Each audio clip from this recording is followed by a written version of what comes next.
274 évasions. L'entrée de la 4e époque trêve. L'ordre de la Croix de Fer et de Sang le recherche-t-il?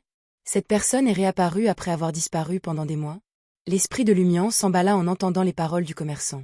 Il a gardé à l'esprit l'avertissement de ne pas parler et a fait de son mieux pour ne pas le faire. Se penchant légèrement en avant, il tendit la main droite pour recevoir la petite valise en cuir marron. L'homme, ressemblant à un ours affamé, n'a pas refusé et a ri. Si j'étais Gardner Martin, je prierais pour ne jamais découvrir ce qu'il y a dans cette boîte. Qu'est-ce que cela signifie? Se demanda Lumian alors que sa paume touchait la valise. À ce moment-là, ses yeux se plissèrent lorsqu'il remarqua que la paume droite du commerçant était absente de la poignée de la valise, flottant comme si elle était retenue par une force invisible. Après la poignée, Lumian a vu qu'il n'y avait pas de bras dans la manche. C'était vide, soutenu par quelque chose d'invisible. Pas de bras. Son cœur se serra alors qu'il levait les yeux vers le commerçant. Ses yeux rouges brunâtres, accentués par sa barbe et ses sourcils épais, étaient aussi froids que ceux d'une bête sauvage, remplis de haine et de peur non dissimulée. Diverses pensées traversèrent l'esprit de Lumian alors qu'il se forçait à contrôler sa réaction. Il a calmement pris la valise, sans s'enquérir ni observer. Il n'a pas instinctivement défendu ou attaqué, comme s'il n'avait rien remarqué. Les émotions du commerçant semblaient légèrement changer et son rire contenait une pointe de chagrin. Dites à Gardner Martin qu'il ne tardera pas à entrer dans la clandestinité aussi.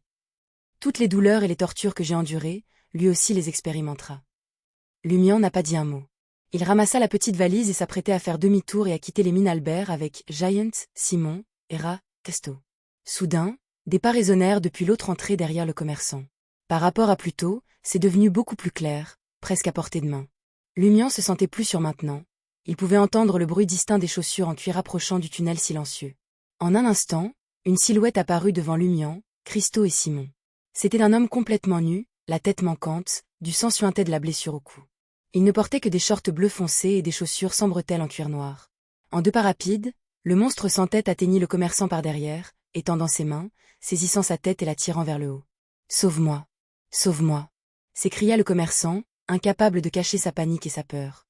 Presque simultanément, toute sa tête a été levée, exposant une colonne vertébrale tachée de sang qui pendait en dessous. La colonne vertébrale était inhabituellement longue et se balançait doucement comme une queue. Silencieusement, la chemise, le gilet, le pantalon et la tenue formelle du commerçant ont perdu leur soutien et se sont effondrés au sol. Il n'avait plus de corps, seulement sa tête reliée à la colonne vertébrale ensanglantée. « Sauve-moi! Sauve-moi » Le commerçant luttait de toutes ses forces, mais le monstre sans tête le tenait fermement, essayant apparemment de l'enfoncer dans son cou vide. Bien que Lumian ait rencontré de nombreuses créatures terrifiantes et déformées à corps nus, c'était la première fois qu'il rencontrait quelque chose d'aussi bizarre et terrifiant. Sans hésitation, il s'est retourné et s'est précipité vers l'entrée du tunnel caché, ignorant les appels à l'aide du commerçant. Giant, Simon et Arras Christo, qui avaient eu peur dès le début, ont finalement perdu le contrôle. Comme des cyclistes entendant le signal de départ, ils se penchèrent et se précipitèrent dans le tunnel. Lumian les rattrapa en quelques enjambées, la voix résonnant des mines Albert entend leurs traces. « Sauve-moi! Sauve-moi! Si je meurs, vous pouvez oublier de vivre. Au secours !» Avec leur lampe au carbure à la main, le trio se fraya un chemin silencieusement à travers le tunnel caché, le cœur se serrant aux cris laissés derrière eux. Quelques minutes se sont écoulées et les cris aigus ont soudainement cessé, laissant un silence inquiétant qui a enveloppé les mines Albert. Ensuite, l'écho du bruit des chaussures en cuir s'est répercuté à travers le tunnel caché. Rax Christo, étant le plus petit, trouvait qu'il était plus facile de garder le dos plié lorsqu'il avançait. Dans un état de peur, il montra frénétiquement sa poche avec sa main droite, comme s'il avait vu la mort elle-même. Cet étrange rat nous a-t-il donné un avertissement périlleux? Lumian jeta un coup d'œil à la poitrine gauche de Christo et hocha la tête de manière rassurante, indiquant qu'il couvrirait leurs arrières. Il leur suffisait de courir de toute leur force. Alors que les bruits de tapotement se rapprochaient, Lumian et les autres devinrent tendus. Bien qu'ils aient dû plier le dos pour naviguer dans le tunnel caché, cela n'a que légèrement réduit leur vitesse de fuite. Après tout, ils étaient des Beyondés talentueux, leur capacité physique étant considérablement améliorée. À chaque instant qui passait, Lumian sentait un frisson lui parcourir le dos.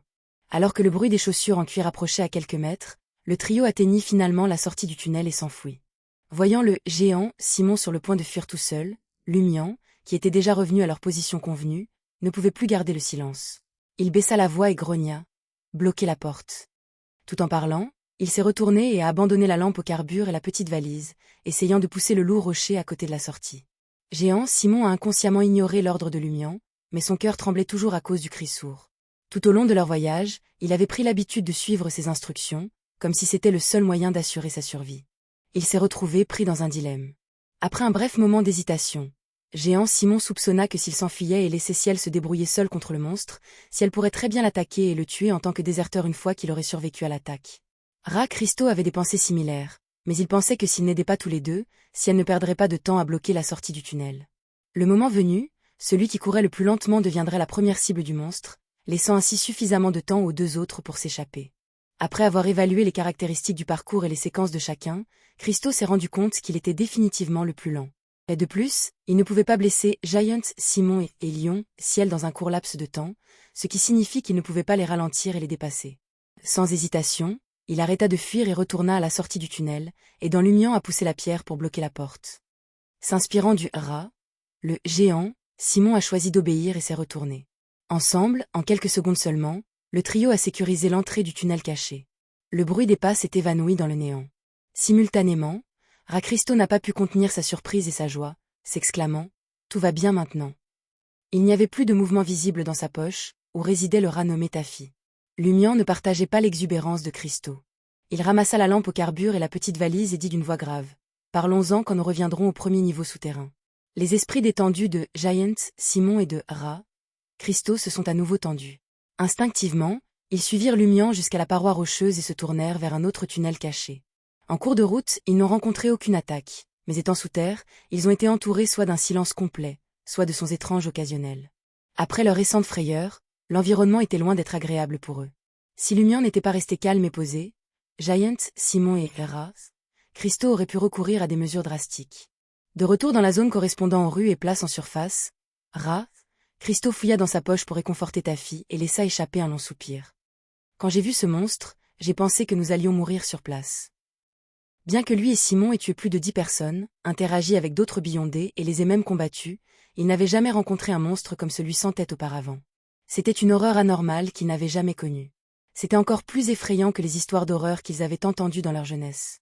Le patron n'a-t-il pas dit qu'il n'y aurait pas beaucoup de risques si nous ne communiquons pas ou n'ouvrons pas la boîte?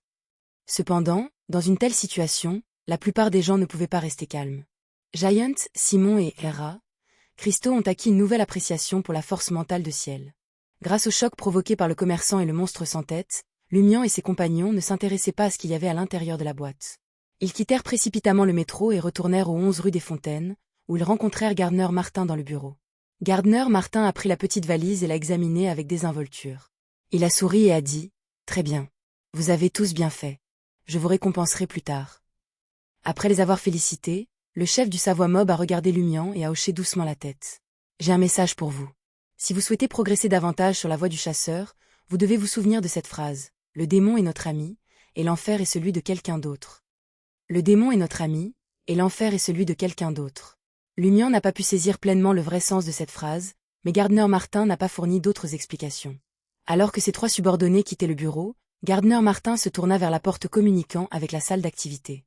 La porte s'est ouverte en grinçant et un homme portant un demi-haut de forme, une chemise blanche, un gilet jaune, un costume noir et un pantalon sombre s'est approché. Il avait des cheveux courts au burn, des yeux rouges brunâtres, une barbe épaisse et en désordre et des sourcils épais, ressemblant à un ours affamé. C'était le commerçant qui avait donné la petite valise à Lumian et aux autres et qui avait été ramené par le monstre sans tête. Olson, dépensé sur lui. Sans qui Gardner Martin. Le commerçant s'est adressé à Olson qui a répondu avec un sourire. Un contexte simple, des origines claires, intelligent, audacieux et décisif. Il pourrait rassembler quelques personnes qui n'avaient aucun lien à l'origine dans une équipe en peu de temps. N'est-ce pas ce que vous voulez? Quant à la loyauté, c'est le moindre de mes soucis. Le moment venu, même s'il n'est pas loyal, il le deviendra. Gardner Martin hocha légèrement la tête. Observez-le encore un peu et voyez avec qui il interagit. Après avoir discuté de ce sujet, Gardner Martin a regardé la petite valise sur la table et a demandé avec curiosité. Qu'y a-t-il à l'intérieur? Comme je l'ai dit, tu ferais mieux de prier pour ne jamais le découvrir. Le commerçant connu sous le nom d'Olson sourit, ramassa la valise et quitta le bureau. Après avoir fait quelques pas dans le couloir, il se retrouva soudain la tête un peu penchée.